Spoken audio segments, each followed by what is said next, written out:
नमस्कार मेरे प्यारे दोस्तों, श्री शिव साई कोचिंग के यूट्यूब चैनल पर आप सभी का स्वागत है। मैं हूं विष्णु सरस्वत। हम पढ़ रहे हैं सीटेट 2020 मैथ्स पेडागोजी, जिसमें आज हम पढ़ेंगे त्रुटि विश्लेषण तथा अधिगम एवं अध्यापन के प्रासंगिक पहलू और पढ़ेंगे हम नैदानिक एवं उपचारात्मक शिक्षण।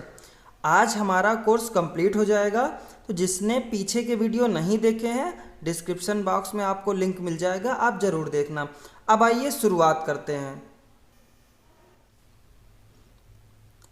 तो आइए मेरे प्यारे दोस्तों, अब शुरुआत करते हैं गणित शिक्षण शास्त्र का अंतिम भाग, जिसमें हम पढ़ने वाले हैं। पहला टॉपिक है त्रुटि विश्लेषण तथा अधिगम एवं अध्यापन के प्रासंगिक पहलू।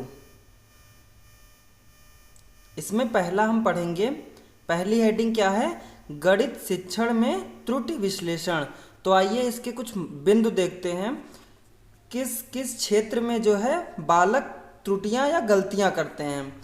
तो सबसे पहले भिन्नों में अंश तथा हर को गलत प्रयोग, यानी भिन्न में क्या करते हैं, अंश और हर को गलत लिख देते हैं। अगला पॉइंट है रेखा गणित के चित्रों की बनावट सही ना बना पाना, यानी त्रिभुज को ढंग से नहीं बना पाते हैं, चतुर्भुज को नहीं बना पाते हैं, कोण गलत कर देते हैं। तो ये सभी क्या होती हैं, त्रुटियां होती हैं।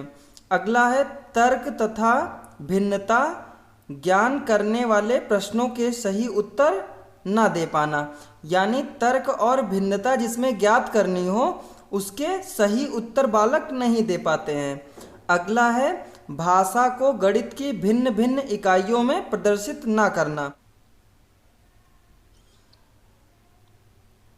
अगला है एक इकाई से दूसरी इकाई में परिवर्तन करना, यानी एक इकाई से दूसरी इकाई में परिवर्तन करने में बालकों से त्रुटि हो जाती है।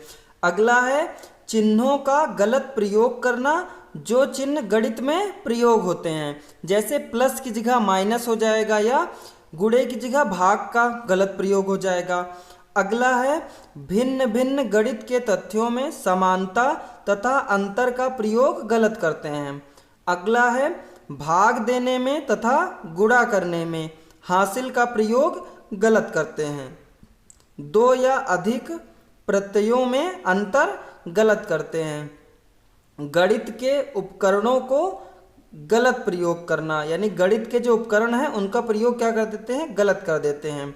अगला है समीकरण गलत बनाना, जब समीकरण ही गलत बनाएंगे तो पूरा सवाल क्या हो जाएगा, गलत हो जाएगा। ज्ञात तथा अज्ञात राशियों का स्पष्ट ज्ञान ना होना, यानी कौन सी ज्ञात राशि है कौन सी अज्ञात राशि है उसका स्पष्ट ज्ञान नहीं होगा, तब भी बालक से क्या हो जाएगी, त्रुटि हो जाएगी।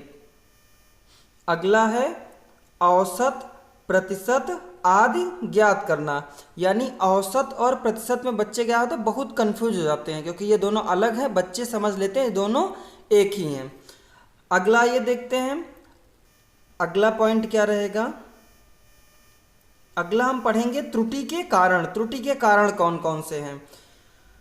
तो त्रुटि का कारण का पहला पॉइंट है दिए गए कार्य को समय पर पूरा ना करना, जैसे किसी शिक्षक ने कार्य दिया कि बेटा आज करके लाना, और बच्चा जो है उसको भूल गया या किसी कारणवश नहीं कर पाया, तो अगले दिन जब वो करेगा तो उसको पूरी बात याद नहीं रहेगी, तो उससे गलती होना स्वाभाविक है। अगला है कार्य का निर्धारण करते समय छात्रों की रुचियां, आवश्यकताओं तथा मानसिक विकास पर ध्यान न देना, यानी कोई भी कार्य अगर हम बच्चे को दे रहे हैं तो उसकी हमको रुचि जरूर देखनी है कि उसकी किसमें रुचि है, क्या आवश्यकता है और उसका मानसिक विकास कितना हुआ है, तब वो गलतियां नहीं करेगा। अगला है आत्मविश्वास तथा आत्मनिर्भरता का अभाव होना, अगर उसके अंदर आत्मविश्वास नहीं होगा तो उससे गलती होना स्वाभाविक है। अगला है बालकों में गणना संबंधी कुशलताओं का अभाव, यानी बालकों में अगर गणना संबंधी कुशलताएं नहीं होंगी तब बालक से त्रुटि हो सकती है। अगला है बालकों में तत्परता तथा एकाग्रता का अभाव, यानी अगर बालक में तत्परता और एकाग्रता नहीं होगी तो त्रुटि होना भी स्वाभाविक है। अगला है बालकों का गणित के प्रति नकारात्मक दृष्टिकोण होना, यानी कुछ बालक के अंदर निगेटिविटी बहुत होती है, कहेंगे हमको गणित नहीं आती है, हमको गणित नहीं आएगी, तो ये बिल्कुल नहीं होना चाहिए। अगला है शीघ्र निर्णय लेने की क्षमता का अभाव। अगर तुरंत निर्णय नहीं लिया जाएगा तो कई काम क्या होते हैं, खराब हो जाते हैं। तो गणित का तो पूरा सवाल ही गलत हो जाएगा। अगला है कल्पना तथा स्मरण शक्ति का अभाव। अगला है समस्या का विश्लेषण तथा संश्लेषण करने की योग्यता की कमी। अगला पॉइंट है बालकों में गणित के प्रति जागरूकता का अभाव। अगर बालकों में गणित के प्रति जागरूकता नहीं होगी तो उनसे त्रुटि होना स्वाभाविक है। अब आइए अगली हेडिंग देखते हैं। तो आगे हम क्या पढ़ने वाले हैं, आगे हम पढ़ेंगे गणित में शुद्धता विकसित करने का उपाय, यानी कैसे कैसे हम गणित में शुद्धता विकसित कर सकते हैं। तो आइए पहले समझते हैं थोड़ा। गणित के प्रति बालकों में सकारात्मक दृष्टिकोण विकसित करने तथा रुचिकर बनाने के लिए गणित में शुद्धता का होना महत्वपूर्ण है। इसलिए गणित का अध्ययन करने के लिए शुद्धता का होना अनिवार्य है। शुद्धता के अभाव में बालक गणित का ज्ञान सही रूप से ग्रहण नहीं कर पाता है। गणित अध्यापक को बालकों में शुद्धता से कार्य करने की आदत का विकास करने के लिए कुछ बिंदु दिए गए हैं, इनको ध्यान रखना चाहिए। तो गणित में यदि छात्र गलत गणना करता है तो छात्रों को हतोत्साहित करना चाहिए, यानी उसको मोटिवेट करना चाहिए। अगला पॉइंट है श्यामपट्ट अथवा पाठ्यपुस्तक में से सही सही अंक उतारने या लिखने की योग्यता विकसित करना। यानी हमें क्या करना है, बालकों को इतना योग्य बनाना है कि वो बोर्ड से सही सही चीज़ें उतार सकें, बोर्ड से या पुस्तक से। अगर उनकी शुरुआत ही गलत हो जाएगी, यानी उनसे शुरुआत में ही गलती हो गई, तो पूरा सवाल क्या होगा, गलत हो जाएगा। वो सही करते हुए उसका आंसर क्या होगा, रॉन्ग आएगा। अगला पॉइंट क्या है, छात्रों को सही संख्याएं, वाक्य व अंक, शब्द लिखने के लिए प्रेरित करना चाहिए। यानी छात्रों को क्या करना चाहिए, सही संख्या लिखें, सही वाक्य लिखें और सही अंक लिखें। अगला है छात्रों द्वारा की गई गलती का पता लगाकर अध्यापक को गलतियों के सुधार हेतु उपचारात्मक शिक्षण की व्यवस्था करनी चाहिए। यानी बालक जो गलती कर रहा है, हमको क्या करना, उसमें सुधार करना है। ये नहीं उसको मारने पीटने लगे, उसको समझाएं ना, उसको भगा दे क्लास से, ये बिल्कुल नहीं करना है। अगला है अध्यापक को छात्रों की गलतियां का पता लगाने के लिए निदानात्मक परीक्षणों का प्रयोग करना चाहिए। अगला पॉइंट है छात्रों को गणित में सही गणना कार्य करने पर प्रोत्साहित करना चाहिए। यानी उनको क्या करना है, हमको मोटिवेट करना है खूब। अगला पॉइंट है छात्रों की गणित की समस्याओं को हल करने के लिए पहले उस समस्या को समझने तथा विश्लेषण करने की आदत का विकास करना चाहिए। यानी बच्चे में क्या करना है, आदतों का विकास करना है। अब आइए अगला देखते हैं, अगला पॉइंट हमें क्या पढ़ना है। अगला टॉपिक हम पढ़ने वाले हैं नैदानिक एवं उपचारात्मक शिक्षण। तो इसमें हम पहले पढ़ेंगे निदानात्मक शिक्षण। तो आइए देखते हैं पहला क्या है, पहला है निदानात्मक शिक्षण। इससे 1 नंबर जरूर आता है, तो इसको अच्छे से समझिएगा। निदानात्मक शिक्षण होता क्या है, पहले इसके बारे में जानते हैं। तो निदानात्मक परीक्षण के अंतर्गत व्यक्तियों की जांच की जाती है। यानी इसमें क्या होगा, जो भी बालक है या कोई भी है उसकी क्या की जाएगी, जांच की जाएगी। यह परीक्षण व्यक्तियों की जांच करने के बाद किसी एक या अधिक क्षेत्रों में उसकी विशेषताओं एवं कमियों को व्यक्त करता है। शिक्षण अधिगम को प्रभावशाली बनाना निदानात्मक परीक्षणों का मुख्य उद्देश्य है। यानी क्या इसका उद्देश्य है, शिक्षण अधिगम को प्रभावशाली बनाना। अब आइए देखते हैं इसके मुख्य उद्देश्य कौन कौन से हैं। तो निदानात्मक परीक्षण के मुख्य उद्देश्य कौन कौन से हैं। इसमें पहला पॉइंट है जो छात्र गणित में पिछड़े हैं उनको क्या करना है, हमें पहचानना है, जिससे उसमें सुधार हेतु निदान संभव हो सके। यानी क्या करना है हमको, जो कमजोर छात्र हैं, जो कमजोर हैं पढ़ने में, उनको क्या करना है, पहचानना है जिससे उसमें सुधार किया जा सके। अगला पॉइंट है अध्ययन पद्धतियों का दिशा निर्देश करना, यानी अध्ययन पद्धतियां हैं उनका क्या करना है, दिशा निर्देश करना है। अगला है गणित में कमजोरी आंकना और उसके आधार पर सामूहिक उपचारात्मक पद्धति अपनाना, यानी क्या करना है, गणित में कमजोरी आंकना है हमको, उसके बाद क्या करना है, सामूहिक उपचारात्मक पद्धति अपनाना है जिससे उसमें सुधार किया जा सके। अगला है छात्रों की कमियों को जानने हेतु उपयुक्त मूल्यांकन प्रक्रिया का प्रयोग करना। अगला है छात्रों की विषय संबंधी विकास में रुकावट आने वाले तत्वों को जानना तथा उपचारात्मक सुझाव देना। तो ये सब बहुत इंपॉर्टेंट हैं जिससे हम क्या कर सकते हैं, बच्चों में सुधार कर सकते हैं। अब आइए अगला पॉइंट देखते हैं। तो अगला पॉइंट क्या है, निदानात्मक परख के पद कौन कौन से हैं। तो पहला पद क्या है, गलतियों को एक साथ उनकी प्रकृति के अनुसार व्यवस्थित करना। पहला पॉइंट पहले हम क्या करेंगे, यानी गलतियों को एक साथ उनकी प्रकृति के अनुसार क्या करेंगे, व्यवस्थित करेंगे। उसके बाद क्या करना है हमको, अगला है गलतियों का पता लगाना। फिर गलतियों क्या करेंगे, पता लगाएंगे।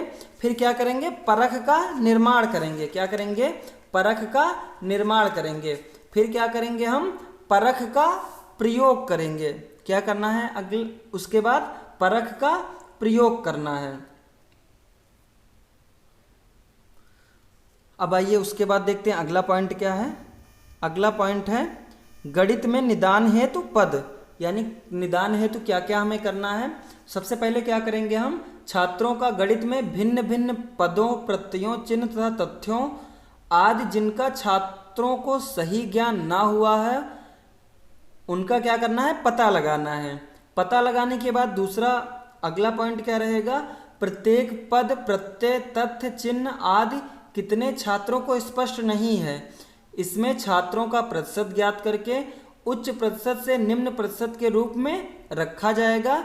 इसका कारण यह है कि यदि किसी गणित के प्रत्यय को अधिक छात्र नहीं समझ पाए तो इसका उच्च प्रतिशत आएगा। सबसे प्रथम उसका उपचार किया जाएगा, इसके बाद उससे कम प्रतिशत वाले प्रत्यय का उपचार किया जाएगा, इसके बाद उससे कम प्रतिशत वाले प्रत्यय का उपचार किया जाएगा। यह प्रक्रिया तब तक चलेगी जब तक सभी प्रत्ययों को छात्र का सही ज्ञान न हो जाए।